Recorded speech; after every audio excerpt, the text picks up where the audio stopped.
हलवाई जलेबी बेचते थे शिव बाबा में। उनके पास 39,000 रुपया था, 39,000। तो हमने कहा ये पैसा आप में मत दीजिए, वो आपका 71,000 बचता है। 71,000 रुपया हम उन्हें थोड़ा करके हर एक रुपये का रसीदी रेवेन्यू स्टैम्प टिकट लगाकर उनका साइन लिए, वाउचर साइन पर। पूरा पैसा देने के बाद अब वो 2024 में हम लोग गांव गए, 23-24 में। तो घर में घुसने के पहले उन्होंने कहा कि अब घर में मत घुसिए, पहले पैसा दीजिए। जिस स्टैम्प पेपर पर लिखाया गया था, एक ही बात 3 पेपर पर लिखाया गया था, 10 रुपये का स्टैम्प पेपर पर और 50-50 रुपये के स्टैम्प पेपर पर। नोटरी शायद मान्यता भी नहीं होगी उसकी अब लेकिन हम लोगों ने स्वेच्छा से जो भी बांट लिया, बंटवारा करके आपस में, कि लोग तमाशा ना बने हमारे घर के लोगों को। हमें कोर्ट कचहरी नहीं जाना है, ये समझकर हम सब ने आपस में समझौता करके कर दिया। और वही उसकी कॉपी अभी तक रखे हैं। हमने कहा भाई ये मैंने लिखा ही नहीं, मेरे सिग्नेचर डुप्लीकेट करा के करके। तो उन्होंने कहा ठीक है, आपसे इस घर का वास्ता नहीं है, आप तुरंत लौट जाइए, इस घर में कदम रखने की आवश्यकता नहीं है।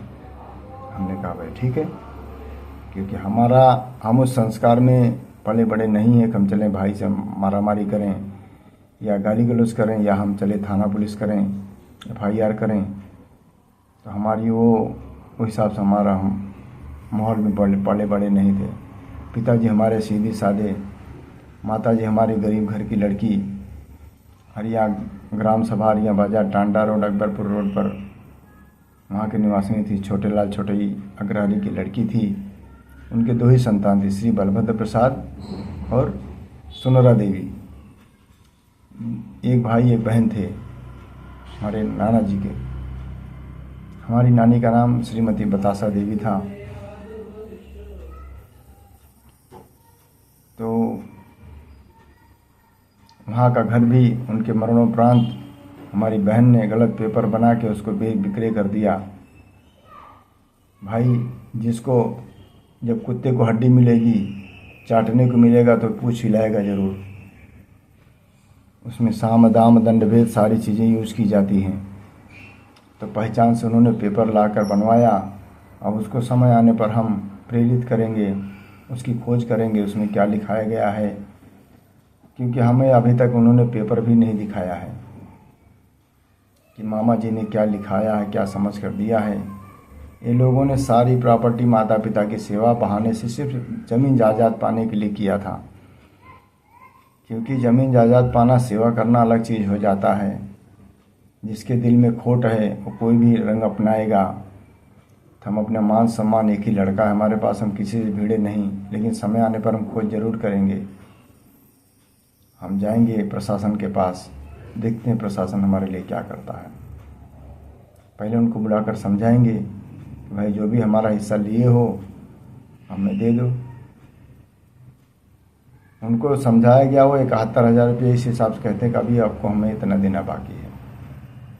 बताइए जो आप पैसा लिए हो, सिग्नेचर किए हो, आपका फ़ोटो लगा है, हमारा फ़ोटो लगा है, वो सब क्या है? 420 में 7 साल के लिए बुढ़ापे में अंदर जाओगे तो क्या दशा होगी तुम्हारे परिवार की। उस समय उनका लड़का भी सयाना हो गया है, उनकी पत्नी, किसी ने भी नहीं बोला नहीं भाई जी को पानी तो दे दो कम से कम एक गिलास। आप बताइए, हम लोग बड़े हैं घर के, कोई बड़े के साथ ऐसा करता है? लेकिन असभ्यता, गलत माहौल में विचार, पले बड़े लोग, अनएजुकेटेड लोग यही सब करते हैं। लेकिन एकदम अनएजुकेटेड रहेंगे तो वो सम्मान जानते हैं, धर्म कर्म से डरते हैं, बुरे चीज़ से डरते हैं, पाप पुण्य से डरते हैं। लेकिन ये लोग थोड़ा पढ़े लिखे लोग बहुत शैतान दिमाग के होते हैं। उनको क्या पता शहर में लोग कैसे रहते हैं।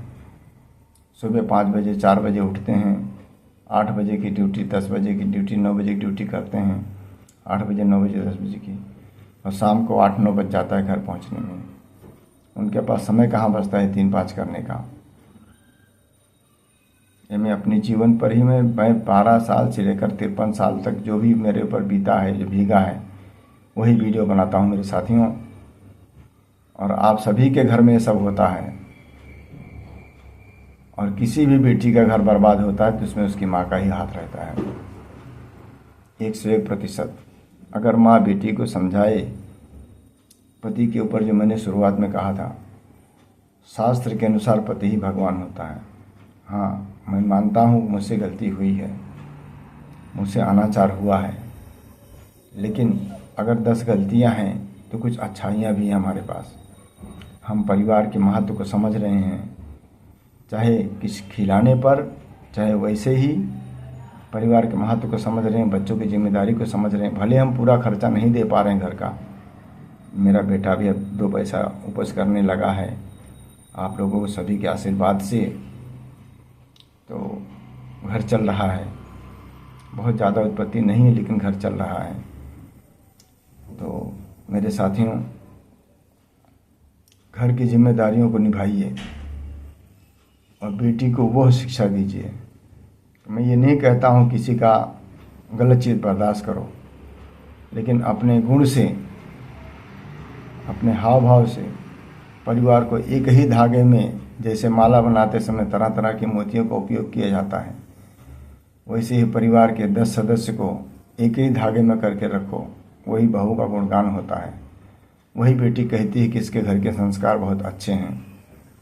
मैं ये नहीं कहता हूँ कि सबको खिलाने के बाद आप खाओ। उस घर को इतना रमा दो, इतना रमा दो बेटा, इतना रमा दो कि सब आप पर जान छिड़कें। जैसे एक कहानी है, छोटी सी मैं कहने जा रहा हूँ, 2 मिनट लगेगा, कि